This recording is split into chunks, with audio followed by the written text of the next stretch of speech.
Hello world, this is John Pinto, your roving realtor, bon vivant, video blogger, podcaster, and today we're going to do a little taste test, a little taste comparison for two of my favorite Scotch whiskeys, single malts, and two newcomers. My favorites are Talisker10, which got me started drinking single malts, I guess about 30 years ago. And then my all-time favorite, the thing that I compare everything to, is Lagavulin16. I am on a mission from God to find something I like better than Lagavulin16. I've not found it yet. And then two surprising newcomers from the 10th Street Distillery over by Spartan Stadium in the city of San Jose in Silicon Valley. And that is your Distillers Cut and your peated single malt finished in wine casks. So without further ado, I will first of all grab the Talisker. Let's see what the label says. Established 1830, Talisker single malt Scotch whiskey from the rugged western shores of the Isle of Skye. I believe it is the only distillery on the Isle of Skye. Comes a richly flavored, I do remember that, maritime malt, I do remember that, with a warming afterglow. Yes, a wee dram to warm the cockles of your heart. So easy to enjoy, like Skye itself, so hard to leave. I remember I was amazed the first time I drank this. My only minor criticism, it's a little heavy on the iodine. So first let's cleanse the palate. And let's see. It's kind of got a honey kind of a look to it.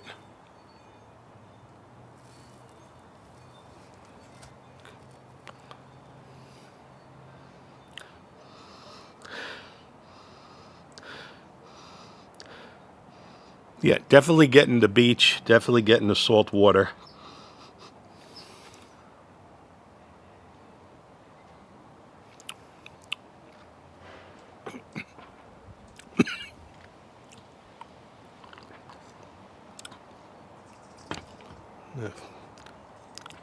First taste takes a little getting used to.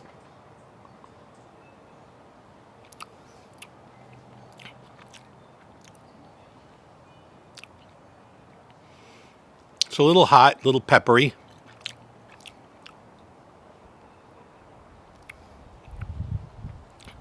It's got a nice viscosity. And quite frankly, I don't find it overly peaty, overly smoky. I do find it a little bit on the hot side. I've got to check the alcohol by volume on this one. And definitely not a single malt for the faint of heart. Okay, so now we're going to get my all-time favorite. Let's cleanse the palate one more time.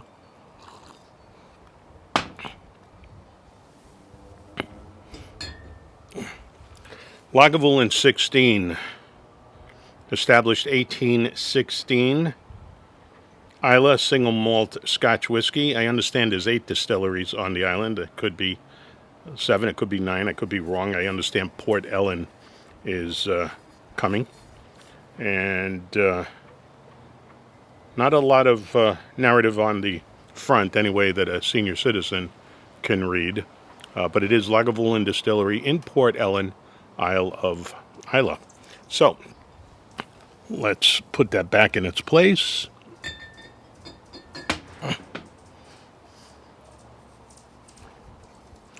Take a look at it.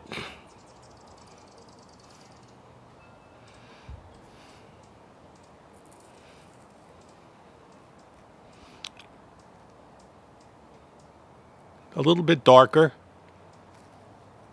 A little bit darker than the Talisker. More of a heavier honey look, not quite a molasses.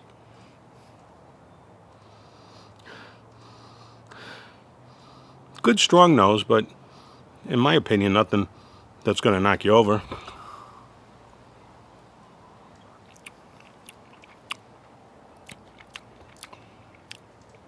Oh, there's a lot going on there. There's a little honey, a little burnt brown sugar, a little vanilla, a little leather, a little tobacco, some brine.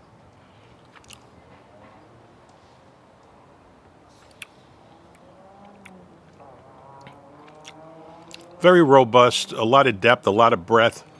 But I think it's accessible for a new Scotch drinker. I will say that this is going to have appeal across the board. It's going to have an appeal to single malt Scotch drinkers that are looking for something with a more sophisticated palate. But I do think it's accessible to newcomers depending upon their palate. My palate is a Neapolitan palate. I like offal. I like gizzards, heart, liver, tripe, snout, ears. I like linguine puttanesca with anchovies and capers and roasted garlic and sun-dried tomatoes. So if you have an adventurous, sophisticated palate, I think you're going to love this one.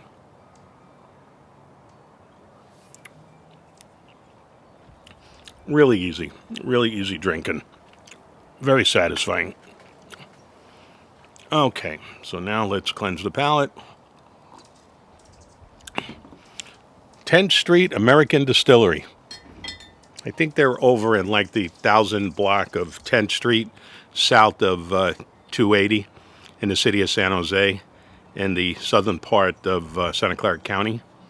10th Street American whiskey. Okay, so this is not Scotch, but it certainly tastes like it. Single malt, Distillers Cut, 44% alcohol by volume, copper pot stills, water from the California Sierras, 100% Scottish malted barley. Let's go on with the narrative. Distillers Cut. This whiskey is crafted for the malt enthusiast. Unique cuts during distillation are designed to bring out its earthy tones. Like our flagship single malt, this whiskey is aged and in used bourbon casks and non-chill filtered to preserve its complex flavors. The result is a peaty finish that is rich, full, and lingering. On the peat level, from none to heavy, they've got it at a 75% meter. So, and shaped by the unique microflora of the San Francisco Bay Area. How innovative is that? So, I was surprised when I did a tasting at this distillery. I thought it was quite excellent. Let's see what we can determine here. The color is almost like a buttery Chardonnay.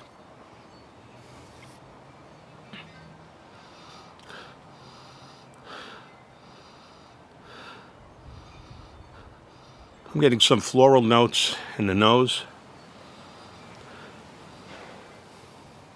It's a complex nose.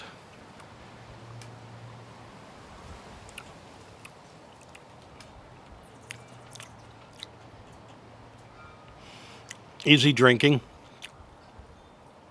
A little peppery. Definitely flowery. Definitely getting a suede on the taste, and as opposed to a leather. I'm getting a suede mouthfeel.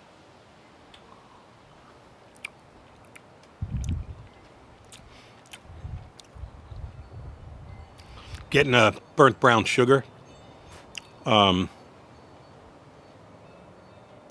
I like it. I think if you did a blind tasting, you'd definitely think that you were dealing with Scottish single malt. So, let us go on to the next one. And this is the 10th Street American whiskey, finished in wine casks, peated single malt, copper pot stills, double distilled, 50% alcohol by volume. So this is probably going to be a little bit on the hot side. Black cherry, berries, bacon over campfire, peppery spice, or hints of citrus. As we distill it in pot skills, age in first use bourbon casks, followed by California wine casks, our non-chill filtered whiskey layers in all these rich flavors. Which ones will you uncover first? Take a sip and find out. We hope you enjoy peeling back the layers as much as we enjoyed putting them together. On the peat level, it is 25% as opposed to the other one, 75%. Again, shaped by the unique microflora of the San Francisco Bay Area. And I did try to go right to left, heaviest peat to lightest peat, and definitely got the lightest peat right. So I think you could see the finish is yet again honey. You could see where it was finished in the wine casks.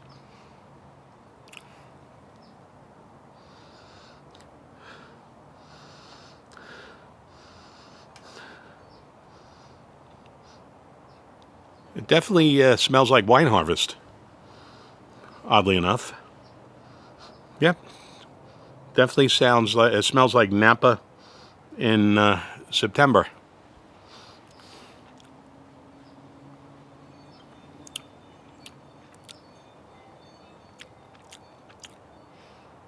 Definitely getting that 50% ABV up front, a little peppery, a little hot.